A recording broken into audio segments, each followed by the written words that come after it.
मंत्रीच गायब झाला असेल तर मग सामान्य माणसं गायब झाली तर आश्चर्य काय? म्हणजे पोलीस डिपार्टमेंटनीच पळवलेलं आहे असं मी त्या ठिकाणी मानतोय.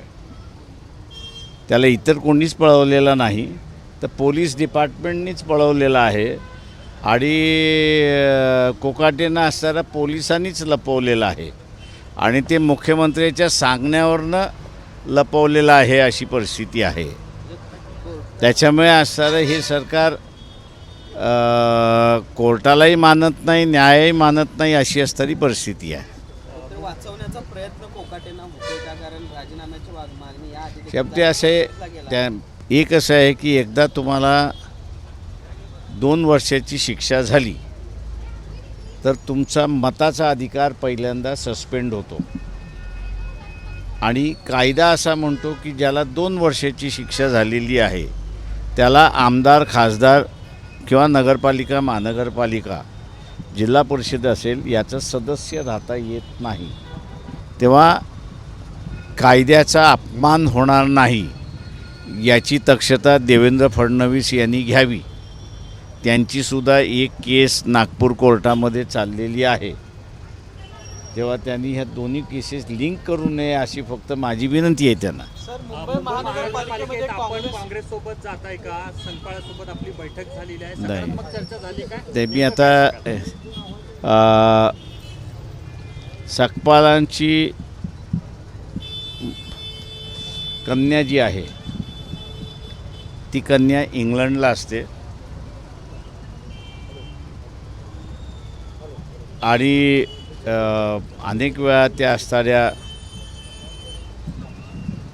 ओळखतो मी त्यांना त्या सगळ्या ह्याच्यामध्ये.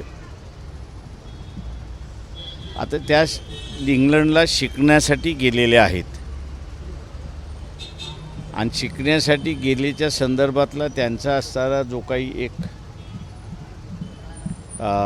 विषय आहे, सब्जेक्ट आहे, त्याच्या संदर्भात त्या माझ्याशी असताना चर्चा करतात. तेव्हा काल ती चर्चा करण्यासाठीच आल्या होत्या. त्याच्यावरती त्यांच्या विषयाची चर्चाही झालेली आहे. माझं मीडियाला असणारं आव्हान आहे की काही गोष्टी या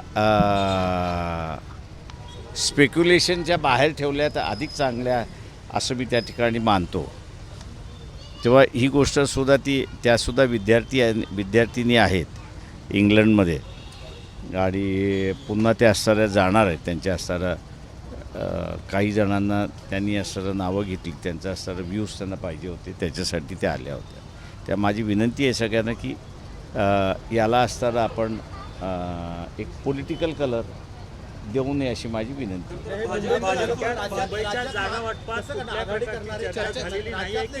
राज्यातलं काय सूत्र असणार आहे तुमचं? राज्यात आघाडी करणारे, नाही करणारे, कुणासोबत जाणारे? आता मी आता नगरपालिकेमध्ये जे घडलं ते आपल्याला सांगतो.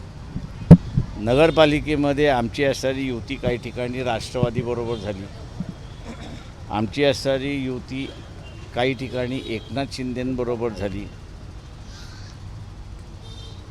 इंटरनल अंडरस्टँडिंग काही ठिकाणी अजित पवारांबरोबर त्या ठिकाणी झाली आणि काँग्रेसबरोबरसुद्धा झाली आहे. नगरपालिकेच्या निवडणुका झाल्यात त्या ह्याच्यावर. कॉर्पोरेशन जे आहे त्या कॉर्पोरेशनमध्ये सुद्धा आम्ही अधिकार खाली दिलेला आहे. जिल्हाध्यक्षांना आणि कॉर्पोरेशनचे अध्यक्ष जे आहेत त्यांना दिलेलं आहे. त्यांना जे सोयीचं वाटेल त्या ठिकाणी ते त्यांच्याशी बोलणी चालू आहे असं मी त्या ठिकाणी म्हणेन. पण आपण जसं मुंबईचं स्पेक्युलेशन केलं आहे तसे काही बोलणी झालेली नाही. तशी काही बोलणी करण्याची शक्यता वाटते का? कारण आपण बोलणी होऊ शकतात का? काँग्रेस त्या ठिकाणी एकटेच लढतायत, त्यांच्यासोबत तुम्ही जाऊन काहीतरी निर्णय घेऊ शकता? नाही, मला वाटतं आता आणि मनसे त्या ठिकाणी एकत्र जात आहेत. ते शिवसेना आणि मनसे त्या ठिकाणी एकत्र जातात आहेत.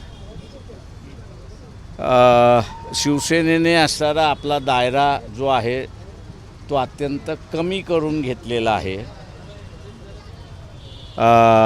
आणि तो म्हणजे की मनसेला घेतल्यामुळे मुंबईमध्ये नॉन मराठी माणूस जो आहे तो काही मनसेकडे वळत नाही, म्हणजे मनसेमुळेच सेनेकडे वळत नाही अशी असणारी परिस्थिती आहे. दुसरं जे आहे ते म्हणजे सेनेबरोबर कोकणातला कुणबी हा मोठ्या प्रमाणात होता.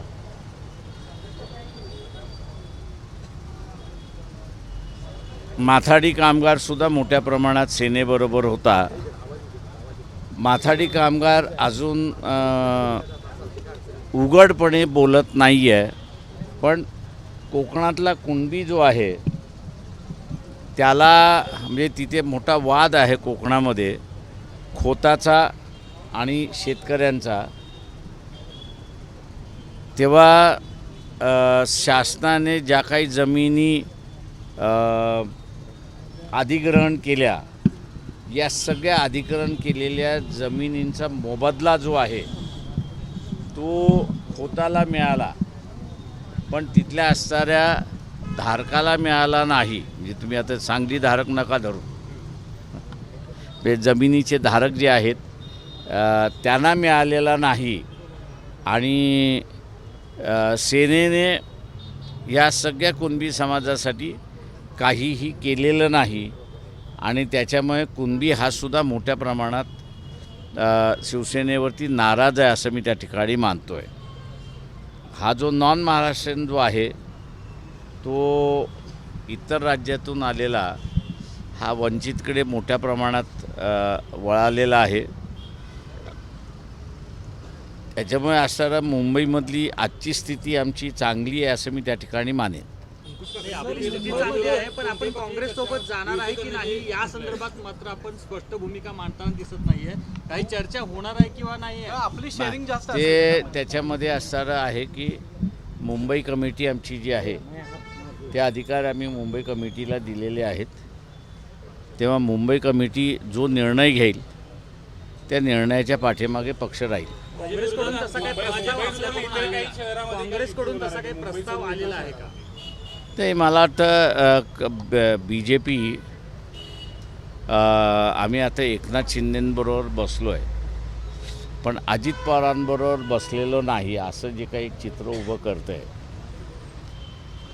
त्याच्यामधून मुंबईतला जो एकनाथ शिंदेंचा जो ग्रुप आहे, जे काही मला मुंबई कमिटीकडून असताना माहिती मिळालेली आहे, तर त्यांनी असताना त्यांना निरोप दिलेला आहे की तुम्ही घाई करू नका, जरा थांबा. त्याच्यामुळे असताना मुंबईकरांना विचारलं तुम्ही काय करणार, ते म्हटलं आम्ही अजून एक 4-5 दिवस थांबणार आहोत. त्याच्यामुळे आत्ताच्या ह्याच्यामध्ये परिस्थिती फार फ्लूइड आहे असं मी म्हणेन. ठामपणे काहीच सांगता येत नाही. थोडक्यात सगळ्या पक्षांना चर्चेची दारं तुम्ही रिकामा ठेवलेली आम्ही सरळ म्हटलेलं आहे तुम्हाला की मागच्या वेळेस नगरपालिकेमध्ये BJP सोडून उरलेल्या सगळ्यांबरोबर आम्ही बसलोच आहोत. त्याच्यामुळे या कॉर्पोरेशन 29 कॉर्पोरेशन जे आहेत ते 29 कॉर्पोरेशनमध्ये तेच होणार आहे. शेअरिंगची डिमांड किती असणार आहे सर? ते खालच्या स्तरावरती, ते आम्ही काहीच डिक्टेट करत नाही आहोत. तर अनेक निवडणुका होतात, मुंबईसारखी निवडणूक खूप महत्त्वाची आहे. असं असताना काहीतरी तुमचं व्यूहरचना ठरली असेल, काहीतरी ठरलं असेल ना? ते म्हणून मी तुम्हाला सरळ मी आता तुमच्या पुढे लपवलेलं नाही की असणारे एकनाथ शिंदेंकडून जो काही त्यांची जी मुंबईतली कमिटी आहे त्या कमिटीतला आलेला मेसेजही मी आपल्याला असताना कम्युनिकेट केला की त्यांनी असं तुम्ही घाई करू नका, थांबा. बार्गेनिंग पॉवर वाढवण्याचा प्रयत्न सुरू आहे असं म्हणायचं? बार्गेनिंग कसली म्हणजे असं आहे, चर्चा करतात म्हणजे काँग्रेसवाल्यांनी थोडंसं जागा वाटपात विचार केला तर मग आम्ही त्यांचा विचार शेवटी असं आहे 229 नगरपालिकेच्या अध्यक्षांच्या निवडणुका झाल्या. काँग्रेसचे उमेदवार किती होते? 50% सुद्धा नव्हते. म्हणजे कुठल्याही पक्षाबद्दल आपण बोलू नये, परंतु असताना जिथे एकेकाळी काँग्रेस फार स्ट्रॉंग होती हे मान्य आहे, पण आज ते राहिलेलं नाही आहे. त्याच्यामुळे असं आम्ही बार्गेनिंग नाही आहे. हो, आमचं असताना आम्ही तेच हे केलेलं आहे ना की भाजप सोडून उरलेल्या पक्षांबरोबर आम्ही समझोता करायला तयार आहोत. पृथ्वीराज चव्हाणांच्या वक्तव्यावरनं गदारोळ आज निर्माण झालेला आहे. पहलगामचा जो हल्ला झाला पहिल्याच दिवशी भारतीय सैन्य हरलं होतं असं पृथ्वीराज चव्हाण म्हणाले आहे. एका मुख्यमंत्र्यांना अशा पद्धतीचं वक्तव्य करणं सिंदूरच्या नंतर तुम्ही म्हणत असाल, सिंदूरच्या ह्याच्यावर सिंदूरचं आहे ते पहिले ते आर्मी चीफनीच सांगितलं की बाबा पहिले 2 दिवस आमचे अत्यंत कठीण गेले त्या ह्याच्यामध्ये, पण 2 दिवसानंतर आम्ही या सगळ्या परिस्थितीवरती ताबा मिळवला. आज म्हणा तुम्ही सगळेजण जे आहात ते पॉलिटिकल पत्रकार आहात असं मला वाटलंच नाही, जे मुंबईतले असेल दिल्लीतले असेल. त्याचं कारण असं आहे की मध्यंतरी आर्मी चीफ यांनी एका युनिव्हर्सिटीमध्ये असताना भाषण करत असताना त्यांनी असं सांगितलं की चायना इज आवर एनिमी. आणि मोदी आपण असताना जर बघितलं तर मोदी असं म्हणाले की चायना आमचे मित्र आहेत. 70 वर्षाच्या या राजकारणामध्ये पहिल्यांदा मी असताना पाहिलं की सिव्हिलियन गव्हर्मेंट आणि आर्मी या दोघांमधला चायनावरनं मतभेद उघडपणे आलेला आहे. अंदाजानं हा फार मोठा सिरियस इश्यू आहे असं मी त्या ठिकाणी मानतो आहे. तुमच्या सगळ्या चॅनलच्या मालकांना माझं असणारं आव्हान आहे की तुम्हाला कोणीच जेलमध्ये टाकणार नाही. तेव्हा मालकाने असणारं खाली मेसेज द्यावा की याच्यावरती की सिव्हिलियन गव्हर्मेंटची एक भूमिका चायना संदर्भात आहे, आर्मीची दुसरी भूमिका आहे. तेव्हा यावरती सामान्य माणसांचं मतदान काय आहे, लोकांचं काय हे आहे, त्याच्यावरती ओपन डिबेट हा झाला पाहिजे असं मला वाटतं. का जेणेकरून सामान्य माणसाला सुद्धा ज्याला आपल्याला म्हणता येईल की काही गोष्टी आम्ही बोलू शकत नाही. माझं म्हणणं आहे पृथ्वीराजनी सुद्धा ते पाळावं असं माझी इच्छा आहे. का शेवटी सरकार कोणाचं जरी असलं तरी देश हा सगळ्यात महत्त्वाचा आहे. प्रत्येकजण राजकारणामध्ये असल्यामुळे त्यांचे स्वतःचे असणारे सोर्सेस असतात.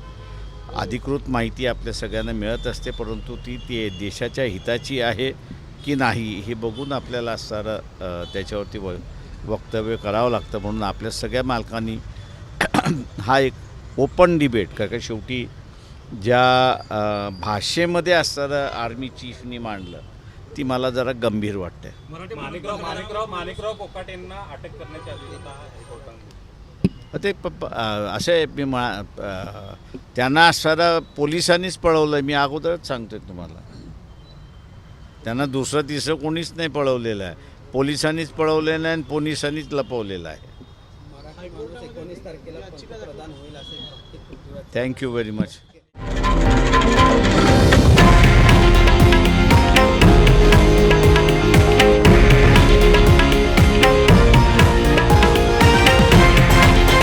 हे आहे देशातील नंबर 1 न्यूज नेटवर्क आणि आपण पाहत आहात TV9 मराठी, एकमेव.